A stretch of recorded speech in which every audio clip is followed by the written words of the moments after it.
Let's move on to the trending topics, shall we, V? First up, hashtag Middle East. No surprises here.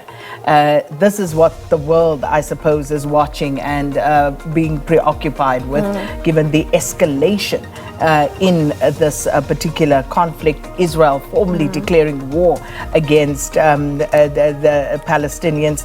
And then, of course, they have now put a blanket blockade on Gaza.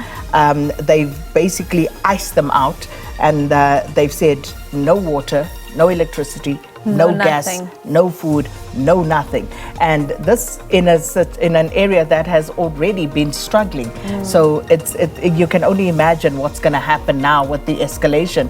And of course, Hamas on their side saying that they will execute one of the hostages every time there is a strike on one of these housing compounds. So it's so really just heartbreaking all round, but again speaks to the failure of the international community to have intervened timelessly, and by that I mean a long time ago. Opportunities have presented themselves for that intervention and nothing has been done.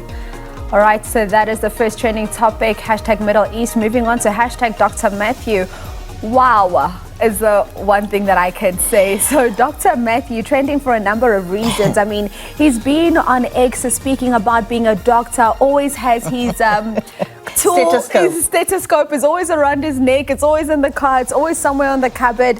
But Wits University officially coming out with a statement to say we don't know who this person is, they're not a student, and we want them to retract any such claim with immediate effect. Okay, so just to backtrack quickly for benefit of the viewers. So Dr. Matthew has put out a few videos on social media platforms in which he claims in the one that he is the youngest owner of a pharmaceutical company. At the age of 24. At the age of 24. So he's this doctor, you know, you can go and have a look at them. Some of them are totally ridiculous. But all the same, he made all of these outlandish claims about being a doctor at the age of 24, you know, owning this, that and the other. People are jealous of his success. And this is where, of course, somehow he found himself in hot water. It seems like what happened was there was a vehicle purchase, so he seems to have bought a car. Then people started asking these questions. This car, this doctor, it's not adding up. And that's when Twitter investigators started investigating. And now everybody, as you were saying, be distancing themselves from him. Anyone who he has claimed to have had any sort of association with. I think Cambridge and then Wits University, the Health Professions Council, everybody just saying, nah, we don't know this guy. Dr. Matthew seems to be a fraud. He does, and he's even done radio interviews. Let's move on to the next trending topic. This one, hashtag Pravin, of course, just linked to a lot of the things also happening at Eskom at the moment with the resignation of the board chairperson. Indeed, and that is the main reason at the moment. And many questions being asked at the moment, Public Enterprises Minister, and what's happening in his portfolio, because last week it was, of course, the resignation of several top officials at Transnet, and this week the resignation of the chairperson of power utility Eskom, and all of these finding themselves in very precarious situations at state-owned entities. So a lot of talk around the minister and many schools of thoughts also being brought to bear there. Yeah, the gift that keeps on giving.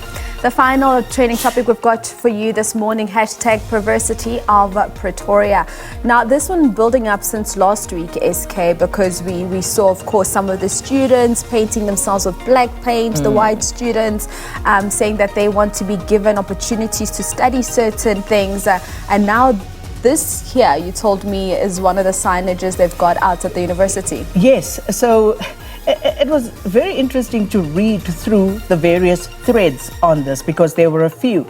So the perversity of Pretoria, it's about Pretoria, University of Pretoria. And as you say, there've been this build-up in incidents following the EFF Student Command's victory at the University of Pretoria. And so these stickers, apparently students were met by these stickers when they arrived yesterday, no whites allowed. And of course, some people try to claim that this was done by black students. And one of the threads was from black students saying, nah. Not us. Not us. That's not our modus operandi. Firstly, because one of the other stickers spoke about blacks, and they're like, we don't call ourselves blacks. And secondly, we have much better things to do with our money than to purchase stickers and go around sticking them on the campus. Go around sticking them on campus. So, you know, it's all happening there at the University of Pretoria, and that's what that particular trend is about. All right, so those are your trending topics for this morning.